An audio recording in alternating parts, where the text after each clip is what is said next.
بهر ملکو کې مسافر خلکو د قربانۍ لپاره دا یوه اهمه مسله ده. آیا یو کس چې کومه قرباني کوي دی په بهر ملک وي او د ده قرباني په پاکستان کې کېږي، نو د قرباني د صحیح کولو لپاره دا یو شرط ده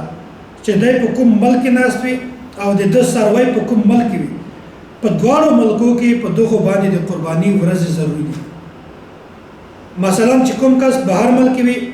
هلته د قرباني ورځ وي او کوم ځای کې چې د ده قرباني کېږي په هغه ځای کې هم د قرباني ورځ ضروري ده. داسې نشي کېدلی چې یو سړی بهر ملک وي د هغو اختر وي او ملک پاکستان کې د اختر ورځ نه وي او دی دلته په ټلیفون باندې چاته خبر ورکړي چې د ما قرباني وکړي. نه، ځکه چې بهر ملک خو قرباني ورځ ده خو ملک پاکستان کې د قرباني ورځ نه ده. نو په دواړو ځایونو کې چې کله د قرباني ورځ وي په هغه کس باندې هم قرباني ورځ وي او داسې چې کوم ځای کې څاروی وي هلته هم د قرباني ورځ وي، بیا قرباني صحیح کېږي. او که چېرته داسې صورت جوړ شي چې مثلا بهر ملک یو کس ناسته هلته د قرباني ورځ وي او پاکستان کې د قرباني ورځ نه وي، نو د داسې سړي قرباني بالکل نه صحیح کېږي. او که یو سړی داسې وي چې بهر ملک د هغو د قرباني ورځ ختم شي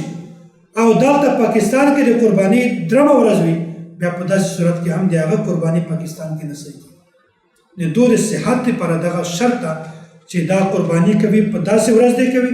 چې هلته بهر ملک هم د قرباني ورځ وي، که هغه اوله ورځ وي، که دومه ورځ وي، که درېمه ورځ وي، او پاکستان کې چې کوم ځای کې د هغه قرباني کېږي په هغه ځای کې هم د قرباني ورځ ضروري ده، که هغه اوله ورځ وي او که دومه ورځ وي او که درېمه ورځ وي.